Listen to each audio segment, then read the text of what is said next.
Hello friends, it's easy YouTube চ্যানেলে তোমাদের welcome. Friends, আজকের ক্লাসে আমাদের ডিসকাশনের টপিক হলো ক্রিস্টোফার মার্লোর লেখা ট্র্যাজেডি ফস্টাস। ফ্রেন্ডস, আজকের ক্লাসের মেন টপিকে যাওয়ার আগে আমরা একটু জেনে নেব ক্রিস্টোফার মার্লোকে নিয়ে। কে ছিলেন ইনি? ক্রিস্টোফার মার্লো ছিলেন এলিজাবেথান এজের অন্যতম শ্রেষ্ঠ একজন ড্রামাটিস্ট এবং পোয়েট। তার উল্লেখযোগ্য কিছু কাজের মধ্যে আছে doctor Faustus, Tamburlaine the great, আর the Jew of Malta, etcetera. আরও উল্লেখযোগ্য অনেক কাজ রয়েছে তার। শেক্সপিয়ারের সমসাময়িক এই লেখক ট্র্যাজেডি ধারার নাটকে আর কি নতুন মাত্রা যোগ করে দিয়েছিলেন। মাত্র 29 বছর বয়সে তিনি রহস্যজনকভাবে নিহত হন। তবে তার সাহিত্যকর্ম মানে তার লিটারারি ওয়ার্কস আজও ইংলিশ লিটারেচারে কী হয়ে আছে একটা, মানে তিনি তার ওয়ার্কসের জন্য এখনও অমর হয়ে আছেন। ওকে, তাহলে চলো আজকে আমরা আমাদের মেন টপিকে প্রবেশ করি। ডক্টর ফস্টাসের সারসংক্ষেপে একটু জেনে নিই। ডক্টর ফস্টাস ক্রিস্টোফার মার্লোর লেখা একটি ট্র্যাজেডি, যা রেনেসাঁ যুগের সাহিত্যের একটি উল্লেখযোগ্য কাজ, মানে রেনেসাঁ এজের একটা লিটারারি ওয়ার্ক এটা। এই নাটকটি একজন উচ্চাকাঙ্ক্ষী পণ্ডিত মানে স্কলার ডক্টর ফস্টাসের গল্প। এই ডক্টর ফস্টাসকে ইনি চেয়েছিলেন সীমাহীন একটা সীমাহীন কী থাকবে, জ্ঞান থাকবে তার মধ্যে, ও ক্ষমতা যেন তার কাছে থাকে এবং সেটা লিমিটলেস। সেই নলেজটা হবে লিমিটলেস এবং পাওয়ার হবে লিমিটলেস। এটার একটা লোভে পড়েন তিনি। এই লোভে পড়ে তিনি কী করেন, তার যে আত্মা আছে সেই আত্মাকে শয়তানের কাছে বিক্রি করে দেন।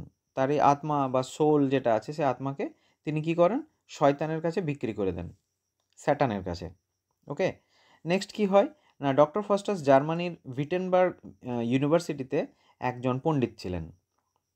তিনি কী বিষয়ে তার নলেজ ছিল, তিনি একজন ফিজিশিয়ান, চিকিৎসার দিক দিয়ে তার একটা নলেজ ছিল, তার রিলিজিয়াস টেক্সট নিয়ে তার একটা নলেজ ছিল, তার ল নিয়ে নলেজ ছিল। এসব সম্বন্ধে তিনি মানে জ্ঞান অর্জন করতেন। এবং একটা সবচেয়ে বড় সমস্যা কী ছিল না, তিনি এই যে জিনিসগুলো পেতেন এগুলোর মধ্যে তিনি স্যাটিসফাইড থাকতেন না। তিনি তার মধ্যে একটা অতৃপ্তি ছিল, তিনি অতৃপ্ত ছিলেন। তার মনে হয় এইসব জ্ঞান তাকে জ্ঞান তো দিচ্ছে ঠিকঠাক, এইসব বিষয়গুলি তাকে জ্ঞান দিচ্ছে, কিন্তু এটা একটা লিমিটেড জ্ঞান হয়ে যাচ্ছে। তিনি তো সীমাহীন জ্ঞান চাইছেন, সীমাহীন ক্ষমতা চাইছেন, এগুলো তাকে সীমাহীন কোনো জিনিসই এনে দিচ্ছে না। অতএব তাকে কি করতে হবে না, তিনি জাদুবিদ্যা শেখার একটা সিদ্ধান্ত নিলেন, মানে একটা উইচক্রাফট যেটাকে বলে সেইটা একটা শিখতে চাইলেন। ওকে, মানে জাদুবিদ্যা শেখার তার মধ্যে একটা প্রবণতা এলো। নেক্সট কি হয় না, ফস্টাস কী করেন, শয়তানের একজন রিপ্রেজেন্টেটিভ আছে যার নাম হচ্ছে মেফিস্টোফিলিস। সে মেফিস্টোফিলিসকে তিনি কী করেন, মানে ইনভোক করেন, তাকে আহ্বান করে তাকে ডাকেন, এবং শয়তানের রাজা, যিনি আমাদের স্যাটানের অরিজিনাল নাম আমরা কি জানি, লুসিফারকে তিনি তার সাথে একটা চুক্তি হয়। সে লুসিফারের সাথে যে চুক্তিটা হয় সে চুক্তি অনুসারে কি না, ফস্টাসকে কী করতে হবে, 24 বছর ধরে স্যাটানের কাছের থেকে মানে তিনি কি পাবেন, মানে লিমিটলেস নলেজ, লিমিটলেস পাওয়ার, সব কিছু লিমিটলেস পেয়ে যাবেন তিনি। কিন্তু সেটা হবে 24 ইয়ার্স, 24 বছর ধরে এটা পাওয়া যাবে। কিন্তু এর বিনিময়ে কী হবে, আফটার 24 ইয়ার্স তাকে কি করতে হবে, তার আত্মাকে লুসিফারের কাছে সারেন্ডার করে দিতে হবে। এটা হচ্ছে শর্ত, টার্মস অ্যান্ড কন্ডিশন অ্যাপ্লাই যেটা বলে না সব জায়গাতে, তাহলে সেটা হচ্ছে শর্ত, যে তাকে কি করতে হবে, 24 বছর পরে তার যে সোলটা আছে সেটাকে কি করতে হবে, লুসিফারের কাছে দিয়ে দিতে হবে। ওকে, তারপর কি হয়, এই ঘটনার পরে কি হয়, আস্তে আস্তে ফস্টাস কী করতে থাকেন, তার এই যে সীমাহীন যে নলেজ, সীমাহীন যে পাওয়ার, সব কিছু তিনি পেলেন, সেই সব কিছুর সাহায্যে তিনি তার লাইফটাকে এনজয় করতে শুরু করলেন। ফস্টাস তার ক্ষমতার ব্যবহার করে বিভিন্ন দেশে ভ্রমণ করতে লাগলেন, নানা অদ্ভুত কাজ করতে শুরু করলেন, এবং রাজাদের সামনে নিজের শক্তি প্রদর্শন করতে শুরু করলেন, এবং খুব সুন্দর তার দিন কাটছিল, খুব সুন্দরভাবে তার মজাও হচ্ছিল, খুব এনজয় করছিলেন তিনি। কিন্তু যে কোনো জিনিসেই সেটা তো ক্ষণস্থায়ী না, সেটা তো পার্মানেন্ট না। তাই এই ক্ষণস্থায়ী একটা লাইফ তার কাছে আস্তে আস্তে কী হতে শুরু করলো, তিনি বুঝতে শুরু করলেন যে এসব জিনিসও একটা সময়ের পরে চলে যাবে। নানা এসব অদ্ভুত ঘটনার পরে তিনি কি দেখলেন, ধীরে ধীরে তিনি উপলব্ধি করলেন যে তার এই যে পাওয়া ক্ষমতা এবং জ্ঞান, তার কি হয়ে যাচ্ছে, সেটাও একটা টাইমের পরে চলে যাবে, সেটাও তো ক্ষণস্থায়ী, তাই না? ট্রানজিটরি বলে যেটাকে। And at the same time তাকে প্রকৃত সুখ এনে দিতে পারছে না, এখানেও তিনি স্যাটিসফাইড হচ্ছেন না। কেন?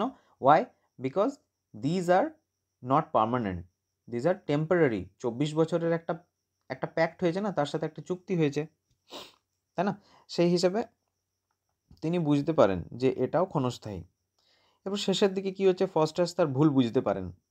তিনি বুঝতে পারেন যে তিনি কত বড় ভুলটা করেছেন এবং এখান থেকে তো ফেরার আর রাস্তা নেই, এবং ঈশ্বরের কাছে ক্ষমা প্রার্থনা করতে চান।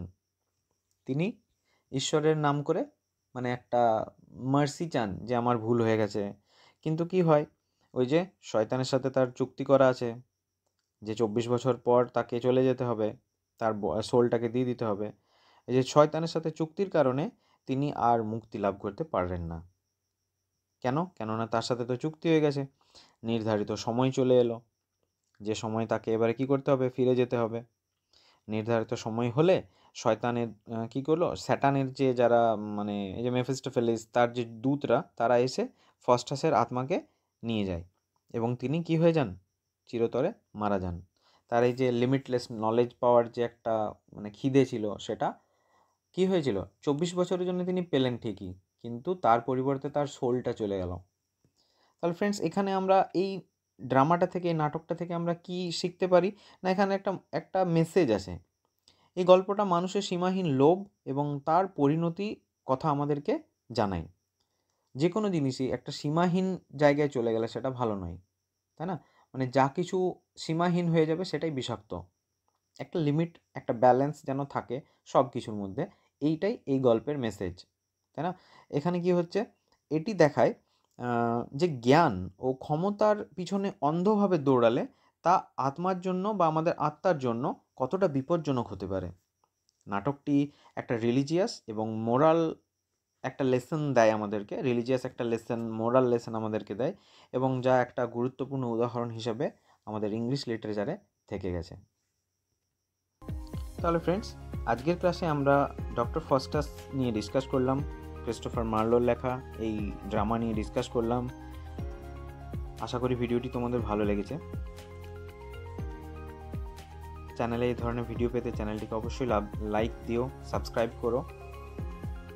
চ্যানেলে এই ধরনের আরও নতুন নতুন ভিডিও তোমরা সাজেস্ট করতে পারো, তোমরা কী ধরনের ভিডিও দেখতে চাও সেটাও জানাতে পারো। আজকের ভিডিওতে এটুকুই, দেখা হচ্ছে পরের ভিডিওতে। রাধে রাধে।